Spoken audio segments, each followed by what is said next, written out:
Hello. Well, hello. I'm back with another book I finally got to read. It's been a while since I read a book and did a book review here. Well, we got Tarot and Psychology, Spectrums of Possibility here. I give it 5 stars out of 5. Great book on the implications of tarot with psychology. There's healing and other great benefits to accurate and honest reading from tarot cards. This book emphasized the importance of knowing your patient or customer when doing tarot readings.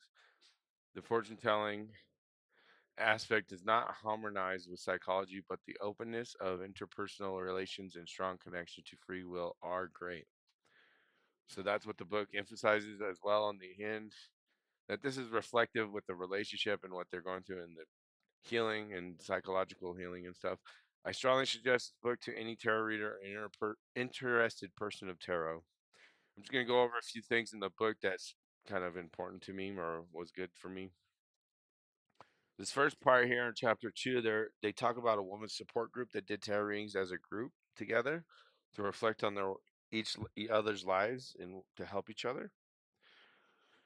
So he talks about he was invited to speak to an ongoing women's support group about tarot. He wanted to discuss the conditions under which experimenting with divination were most opportune and offered to make a small demonstration of the cards. The lady seemed receptive to do anything I might offer and gladly consented. The group was comprised of 12 to 15 college-educated, mostly middle-aged, affluent, professional women who had been meeting monthly for some 3 or 4 years. Meetings rotated between members' homes and typically followed a potluck dinner. So it wasn't just them talking about it, they would eat and, have a feast together. Few had experienced tarot firsthand, but everyone appeared curious.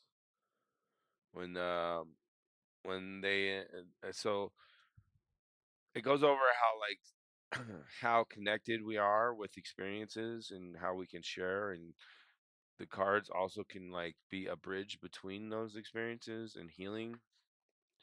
And then we have symbolic dimensions here.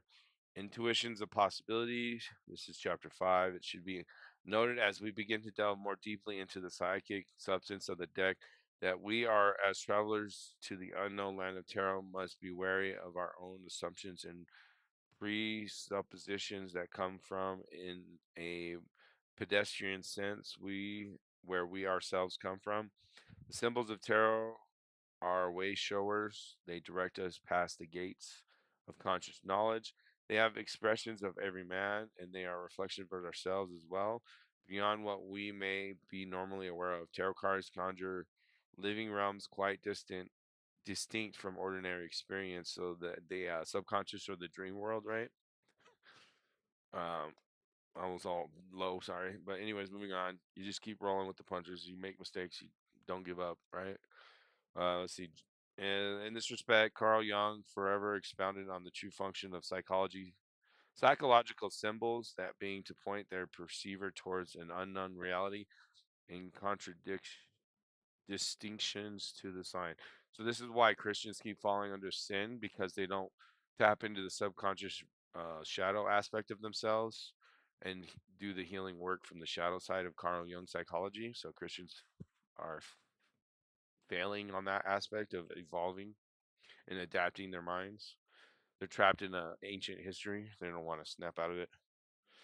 And then we have here the laws of opposition, principles of opposition. Since Aristotle's pioneering treatise in categories of interpretation and metaphysics, the concept of opposition has been shown in Western philosophical traditions to express a natural prosperity of human thought. Opposition appears to be a universal concept suggesting the quality of being over against, or being so far apart as to be or seem irreconcilable. Word equivalents are found throughout the Indo-European family of languages, including Greek, Latin, and Sanskrit, as well as related designations in Egyptian hieroglyphs, Chinese, Hebrew, Austronesian languages, and one suspects all human languages. The inherency of opposition as a concept is thought to begin with the human capacity to make spatial differentiations of location, relative direction, and distance, the prerequisites for coping with the material environment, including, of course, other human bodies. The psychological implications of opposition extend back to considerably further to the mystical writings of the Chinese Taoist sages like Lao Tzu and Chong Tzu, and to the great pre-Socratic Greek mystic Heraclitus. All right, so there's a historical context here with the tarot that goes beyond the origination of the tarot, creation of the tarot, or the Egyptian cards, which are the destiny cards, which is your poker cards. Strange workings, even after reading and accepting the foregoing discussion pertaining to the meaning of psychology and tarot, the psychotherapist will still properly wonder how could this is chapter 9. How could these spiritually based, randomly selected tarot cards be reliable and valid in psychological treatment?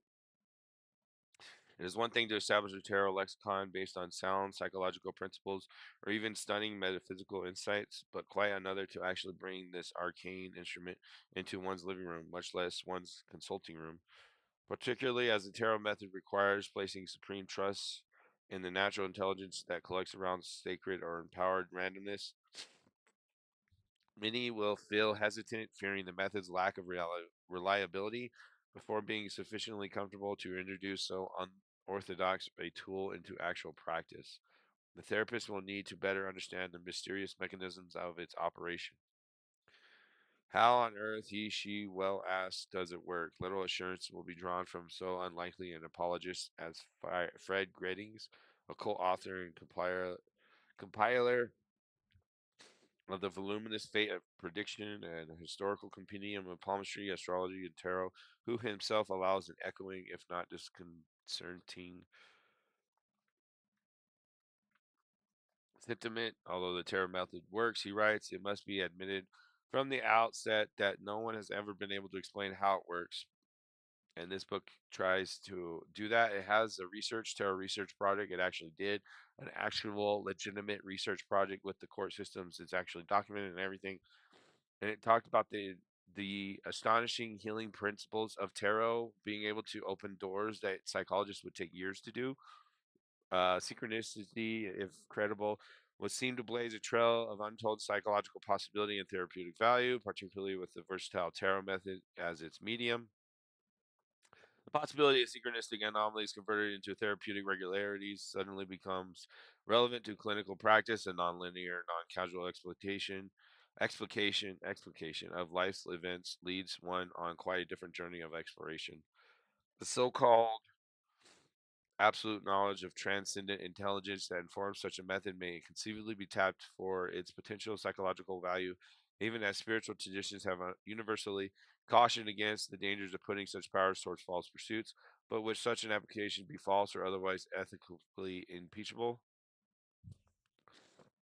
One would think that harnessing such wisdom, were it possible in the service of society's psychological health and understanding, would be a most worthy pursuit indeed, though unquestionably contrary to many standard practices. As a clinician, I have often wondered whether an experiment could be designed that addressed certain critical social problems using the unorthodox tarot method. How would tarot handle complex issues that were inherently perplexing but of immediate concern to a wide cross section of the scientific and psychological communities, for which subtler knowledge might be appreciated if only for its practical relevance to the problem? So, in other words, what did the research show? It showed that there was obviously, even with Christians that they found, they couldn't deny the honest implications of what was going on and how the cards related and opened and gave bridges to the solutions they were looking for. So this book is great. I suggest it. Um, go give it a chance if you're interested in tarot and psychology. If you're in one or the other, I honestly suggest the book. Period. If you're just in psychology or if you're just in tarot, get the book. Other than that, I'm signing off. See you in the next one. Peace.